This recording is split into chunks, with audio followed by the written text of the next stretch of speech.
আমরা যারা আজকে সমবেত হয়েছে, আমি আপনাদের কিছু সংকটের কথা বলবো, আমি কিছু ভবিষ্যতের সংকটের কথা বলবো, শঙ্কার কথা বলবো।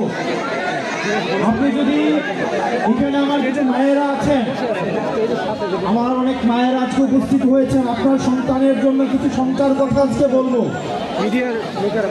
বিগত আওয়ামী লীগ সরকার আপনার সন্তানের জন্য কেমন ঝুঁকিপূর্ণ বাংলাদেশ রেখে গিয়েছে, আমি সেটার কথা আপনাকে বলতে এসেছি। আমি আপনাকে কোনো মিথ্যা আশ্বাস দিব না। আপনি এমন একটা বাংলাদেশে বাস করেন, যেই বাংলাদেশের প্রতিরক্ষা ব্যবস্থার দিকে যদি আপনি তাকান, আপনাকে আশাহত ছাড়ার কোনো কারণ নাই। আপনি ক্লাসে বসে আপনি স্কুলে যাবেন পড়াশোনা শিখতে, কিন্তু হাসিনার অব্যবস্থাপনার বিমান এসে আপনার সন্তানকে মেরে দিয়ে যাবে। আপনি যদি বাংলাদেশের মানচিত্রের দিকে তাকান, বাংলাদেশের মানচিত্র তিন দিক থেকে ঘিরে রয়েছে ভারত। রক্ত চক্ষু দিয়ে ভারত বাংলাদেশের দিকে তাকিয়ে রয়েছে। এক পাশে রয়েছে যুদ্ধাবস্থায় বিদ্যমান মায়ানমার, আরেক পাশে রয়েছে জলরাশি বঙ্গোপসাগর। দুর্ভাগ্যজনক বিষয়, বাংলাদেশের এখনো পর্যন্ত যথাযথ কোনো প্রতিরক্ষা ব্যবস্থা নাই। যেখানে ভারত S-400 আয়রন ডোম রয়েছে, আমাদের কোনো এয়ার ডোম নাই, আমাদের কোনো আয়রন ডোম নাই, আমাদের সাবমেরিন নাই, আমাদের I-to-I air two air missile নাই। আমরা ভারতের যে অস্ত্র রয়েছে, পার্শ্ববর্তী দেশের যে ধরনের প্রতিরক্ষা ব্যবস্থা রয়েছে, আমাদের বাংলাদেশের প্রতিরক্ষা ব্যবস্থা বলতে কিচ্ছু নাই। আমরা কথায় কথায় ভারতের সাথে আমরা যুদ্ধ ঘোষণা করি, মুখ দিয়ে যুদ্ধ হয় না। প্রিয় গাজীপুরবাসী, তরুণ প্রজন্ম, আমাদের আত্মরক্ষার জন্য আমাদের যুদ্ধের প্রয়োজন নাই।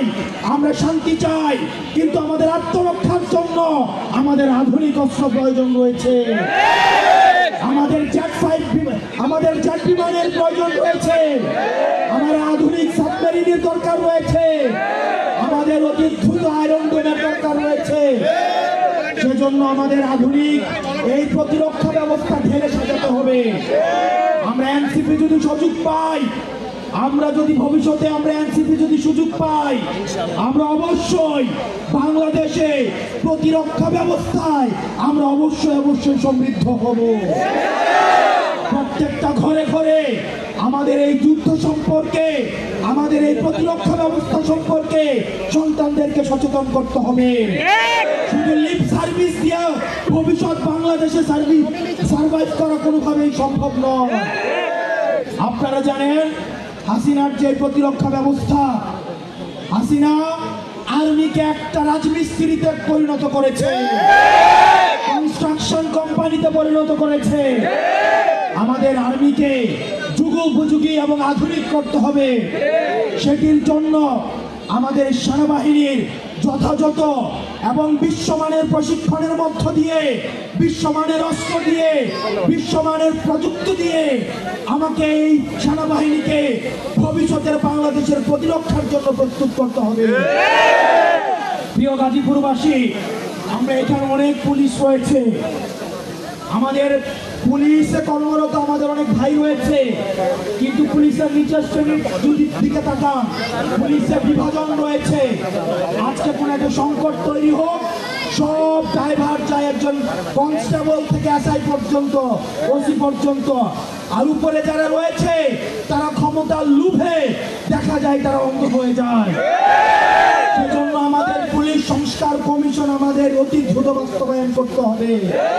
না হয় দেখা যাবে আমাদের পুলিশের যারা কনস্টেবল রয়েছে, এসআই রয়েছে, তাদেরকে আবার কোনো না কোনো সময় রাজনৈতিক লাঠিয়াল হিসেবে তাদেরকে ব্যবহার করা হবে।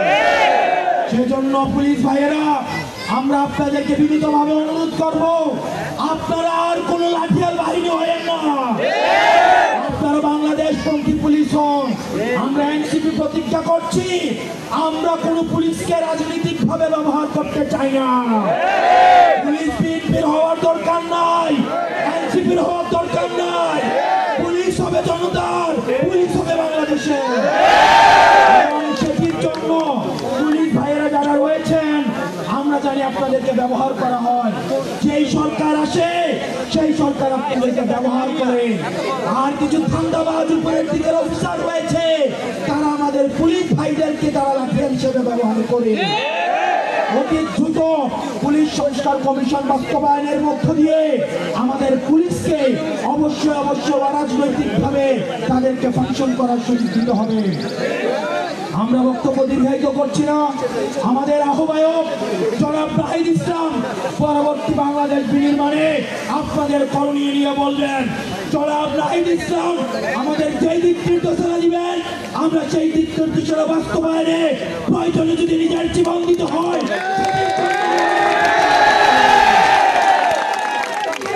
আপনারা সবাই ভালো থাকবেন, সুস্থ থাকবেন। আবার আপনাদের সাথে লড়াইয়ে দেখা হবে। ইনকিলাব ইনকিলাব জিন্দাবাদ জিন্দাবাদ মুজিববাদ মুজিববাদ।